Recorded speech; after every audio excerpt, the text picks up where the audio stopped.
నమస్తే, welcome to clue today news. ప్రభుత్వ నిబంధనలకు విరుద్ధంగా నడుస్తున్న జిల్లాలో ముందస్తు అడ్మిషన్లు తీసుకుంటున్న ప్రైవేట్ పాఠశాలలపై చర్యలు తీసుకోవాలని ఎస్ఎఫ్ఐ జిల్లా అధ్యక్షులు ఎర్రొళ్ల మహేష్ డిమాండ్ చేశారు. ఈ సందర్భంగా ఎస్ఎఫ్ఐ జిల్లా అధ్యక్షులు ఎర్రొళ్ల మహేష్ మాట్లాడుతూ సంగారెడ్డి జిల్లాలో ఉన్న ప్రైవేటు పాఠశాలల్లో ముందస్తు అడ్మిషన్లు తీసుకుంటూ ప్రైవేట్ పాఠశాలలపై కఠిన చర్యలు తీసుకోవాలని అన్నారు. మరికొన్ని ప్రైవేట్ పాఠశాలలు బిల్డింగ్ నిర్మాణం పూర్తి కాకుండా వాటికి ఎలా పర్మిషన్ ఇచ్చారో, ఈ మధ్య కాలంలో వచ్చిన స్కూల్స్ కి పర్మిషన్స్ కొన్ని స్కూల్స్ కి పూర్తిగా రాలేకున్నా ముందస్తుగా అడ్మిషన్లు తీసుకుంటూ విద్యా హక్కు చట్టాన్ని తుంగలో తొక్కుతున్న పరిస్థితి ఉంది. ప్రభుత్వ నిబంధనలకు విరుద్ధంగా నడుస్తున్న ప్రైవేటు పాఠశాలలపై జిల్లా విద్యాధికారి తక్షణమే చొరవ తీసుకుని ముందస్తు అడ్మిషన్లు చేస్తున్న స్కూల్స్ ను తక్షణమే సీజ్ చేయాలని ఎస్ఎఫ్ఐగా డిమాండ్ చేస్తున్నాం. లేని ఎడల పెద్ద ఎత్తున పోరాటం చేస్తామని హెచ్చరిస్తున్నాం. ఈ క్రమంలో ఎస్ఎఫ్ఐ జిల్లా కమిటీ సభ్యులు శేఖర్, ఎస్ఎఫ్ఐ నాయకులు బబ్లు, శ్రీకాంత్, అనిల్ పాల్గొన్నారు.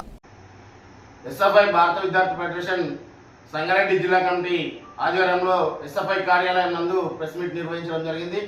ఈ సందర్భంగా ప్రైవేటు కార్పొరేట్ స్కూల్స్ కు ముందస్తు అడ్మిషన్ చేస్తున్నా కూడా ఇక్కడ ఉన్నటువంటి జిల్లా కేంద్రంలో ఉన్నటువంటి డిఓ కానీ విద్యాశాఖ అధికారులు పట్టించుకునేటటువంటి పరిస్థితి లేదు.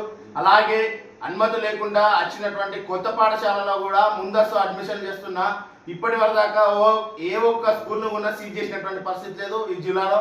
అలాగే పర్మిషన్స్ ఇవ్వాలంటే ఒక బిల్డింగ్ పూర్తిగా కంప్లీట్ అయిన తర్వాత పర్మిషన్ ఇవ్వాలి ఆ ప్రైవేట్ స్కూల్కి.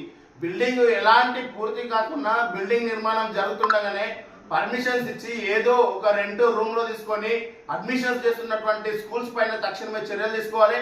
అలాగే గ్రౌండ్ లేకుండా మౌలిక సదుపాయాలు లేకుండా విద్యార్థులకు నూతనంగా వచ్చినటువంటి స్కూల్స్ కు మీరు ఎలా పర్మిషన్ ఇస్తారని చెప్పేసి మేము డిఓ గారిని అడుగుతున్నాం.